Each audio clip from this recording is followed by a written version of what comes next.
La envidia del monje Iodor. El monje Iodor era un personaje importante de la Iglesia Ortodoxa rusa en tiempos del zar Nicolás II, el último de los zares de Rusia, ¿no? El que fue volteado por la revolución. En verdad, ese era su nombre religioso, Iodor. Su verdadero nombre era Sergei Trufanov. El monje Iodor fue uno de los primeros en sorprenderse con el magnetismo que ejercía, discúlpeme, Tronati, Sí. un personaje que todos conocemos, que es Rasputín. ¿Cómo no? Recordemos que Rasputín, que había nacido en Siberia, ejerció primero su influjo sobre los campesinos, hasta que algunos representantes de la Iglesia Ortodoxa vieron en él la encarnación de la sabiduría popular y lo ayudaron a meterse en la alta sociedad de San Petersburgo.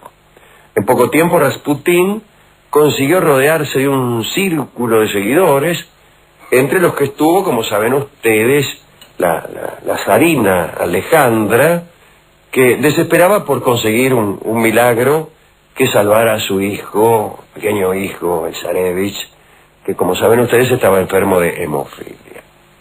Y fue precisamente el monje Iodor el que presentó a Rasputín a la esposa de un consejero de Estado, Olga Lostina. Y así empezó la carrera de triunfos de Rasputín hasta que se convirtió en el consejero más importante del último zarismo. Cuentan que Olga Lostina, que fue su primera favorecedora en la corte de San Petersburgo, padecía neurastenia y los médicos no habían podido curarla, como suele ocurrir con los que tienen neurastenia.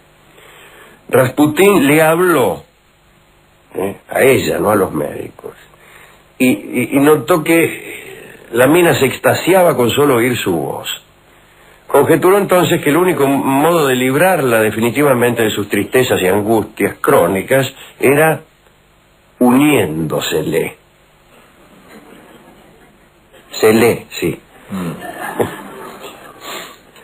El remedio, por así decirlo, dio magníficos resultados. Olga Lostina le expresó su gratitud y lo presentó a sus amigas como un sanador y un profeta. Bueno, el caso es que el monje Iodor no esperaba que Rasputín llegara tan lejos. El primer inconveniente entre los dos fue a propósito de Tolstoy, que había sido excomulgado en 1901 por sus críticas a la Iglesia Ortodoxa. Cuando murió Tolstoy en 1910, Iodor mandó un telegrama a Nicolás II, al zar, para exigirle el anatema de aquel mal cristiano.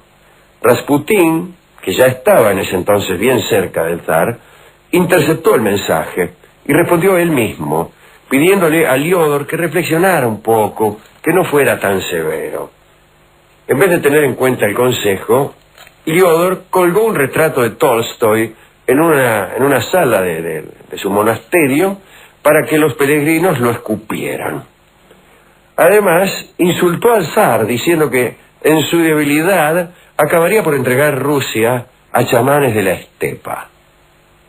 El monje Iodor sentía por Rasputín una admiración intermitente, alternada con sentimientos de envidia y rechazo. No soportaba que Rasputín fuera tan famoso. Se preguntaba cómo era posible que a él, con toda su fe y elocuencia, lo eclipsara un campesino. Sin atreverse a confesarlo, esperaba la ocasión de que alguien quisiera liquidar a Rasputín para unirse al plan. Un día se presentó ante Iodor el adivino Mitya Koliava, que había trabajado para la zarina. Estaba resentido con Rasputín porque por su presencia en la corte él había sido desplazado. Bueno, ante Iodor, el amigo Koliava aseguró tener pruebas de que la zarina se acostaba con Rasputín. Convencido por la denuncia, Iodor decidió que había llegado el momento de desbarrancar a Rasputín para siempre. El monje Iodor y el adivino Koliava hablaron con autoridades de la Iglesia Ortodoxa y contaron lo que sabían o lo que creían saber. El obispo horrorizado por aquellos chimentos, mandó un aviso a Rasputín para que fuera a verlo. Rasputín aceptó la invitación y se encontró con un tribunal de varios sacerdotes, entre los que estaban el propio Liodor y Koliava. El encuentro no fue nada piadoso. Uno de los sacerdotes se arrojó sobre Rasputín al grito de «¡Impío! ¿A cuántas has ofendido? ¡Sinvergüenza! ¡Atorrante! ¡Desgraciado!», qué sé yo lo que le habrá tocado. Al mismo tiempo el obispo lo anatemizaba al grito de «¡Espíritu maligno! En nombre de Dios te prohíbo tocar el sexo femenino». Rasputín, hecho una furia, cargó contra ellos agitando los brazos. Dice la crónica que volaron sotanas, llovieron los tortazos, las patadas y los golpes de crucifijo. Rasputín, espantado, logró escaparse y fue a refugiarse a casa de unas admiradoras. Además, se quejó a la zarina, por lo que Liodor, que fuera el instigador de aquel asunto, fue castigado y confinado a un monasterio lejano en Florisheva, con el rango más bajo en la jerarquía ortodoxa. Desde su celda del monasterio lejano, Liodor escribía todos los días para que las autoridades pusieran fin al encumbramiento de Rasputín. Tan desaforadas eran sus invectivas que había llegado al extremo de incitar a la rebelión a sus antiguos fieles. Las autoridades religiosas, hartas de estos excesos literarios, los suspendieron. En respuesta, Liodor firmó con su sangre una carta en la que abjuraba redondamente de la fe ortodoxa. Después de colgar los hábitos, volvió a su pueblo natal, recuperó el nombre laico de Sergei Trufanov y decidió enfrentar a Rasputín, en cierto modo imitándolo. Sergei fundó una comunidad religiosa que se llamó la Nueva Galilea. Era una asociación de mujeres entregadas en cuerpo y alma a la causa contra Rasputín. Su principal objetivo era atraparlo y castrarlo. En octubre de 1913, Sergei Trufanov encargó la confección de vestidos elegantes para que algunas de sus mujeres pudiesen infiltrarse en los círculos cercanos a Rasputín y darle su merecido. Sucedió que el plan llegó a oídos de Rasputín y entonces tuvo que suspenderse su ejecución. Mientras tanto, Sergei enardecía a las muchachas con discursos cada vez más furiosos. Una de las fanáticas era Gina Guseva. Había contraído la sífilis y como consecuencia había perdido la nariz. Desfigurada y furiosa, se metió en la secta con la promesa de liquidar a Rasputín. Perdón, discúlpeme. En julio de 1914, Rasputín estaba en Pokrovskoye, la ciudad natal, ¿no? Pokrovskoye, la ciudad natal de Rasputín, junto a su familia. En una caminata al correo, se tropezó con una mendiga que le pidió limosna. Mientras buscaba algo para darle, la mujer, que no era otra que Gina Guseva, sacó una bayoneta de sus andrajos y se la ensartó en el vientre a Rasputín. Desde luego, Rasputín tambaleó. Ella alcanzó a retirar el arma de la herida y trató de encajarle otra, pero él la esquivó y le encajó una piña. Después los dos cayeron desmayados.